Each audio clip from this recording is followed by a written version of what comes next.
魅魔作为大家喜闻乐见的恶魔，不能播的作品且不谈，就算是能播的，基本上也都伴随着各种各样的福利出现。在游戏中更是被和谐大户，某知名卡牌游戏更是将魅魔和谐成了魔犬，属于是碰都不能碰的话题。雅尔贝德的性格原本被设定成沙滩女孩，但老古在游戏即将光伏的时候，抱着反正是最后了的心情，抬起键盘轻轻一敲，不仅删除了碧池的设定，还加上了深爱老古的新词条，直接将李帆女主改成了纯爱战士。这个故事告诉我们，敲键盘需谨慎，不然就会被恶魔盯上。回到正题，被修改设定后的雅尔贝德在本就无比忠诚的程度上又加上了无限的爱情，让他对老古的行为达到难以理解甚至变态的程度。简单来说就是炫压抑了，整天想着的只有两件事，一是怎么和老古上床，二是确保老古唯一至尊的地位。甚至因为过度的压抑，在老古稍微做出一丝亲近的举动，感情就会彻底爆发。多种护卫之夜带来的强大体质让老古完全没法反抗，只可惜无稽之谈的老古自然无法让他圆梦，老古也是自作孽了。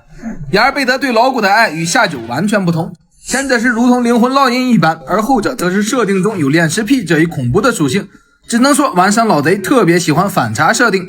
从马雷和亚乌拉的装扮到大女儿二女儿的性格，其本人也以社畜身份自称美少女，虽说是为了不暴露身份，见怪不怪了。其实在第三季播出前，雅尔贝德的外号也只有大嘴猩猩一个，还是从情敌夏提亚口中喊出，但鉴于双方关系并不差，只是单纯朋友间的互损，且夸张的言语演出本就是日漫不得不品的一环，加上异地与官方插画的雅尔贝德过于美丽，这个外号在观众之间并没有流传的很广，反而是雅尔贝德喊的七塞曼更像是夏提亚本体而广为流传，对雅尔贝德更多的是以名字作为称呼。直到第三季，一篇普普通通的日常彻底让雅尔贝德荣获魅魔之耻的称号。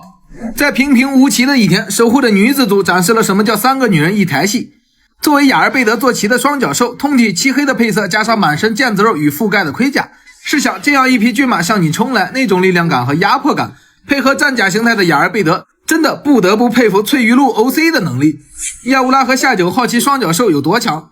但当雅尔贝德骑上去想要展示一番的时候，双角兽却变得软弱无力，仅仅是驮着它就已经竭尽全力。在佩罗罗奇诺编写的百科全书下，最丢人的魅魔出世了。与只能被纯洁少女骑乘的独角兽相反，双角兽只能被失去贞洁的人所骑。也就是说，雅尔贝德身为魅魔竟然还没有过男女经验，搞得其他两人都不自信了。夏九更是直接开始查阅魅魔的种族百科，属实是颠覆了的不光是两人的世界观，观众也属实被震撼了。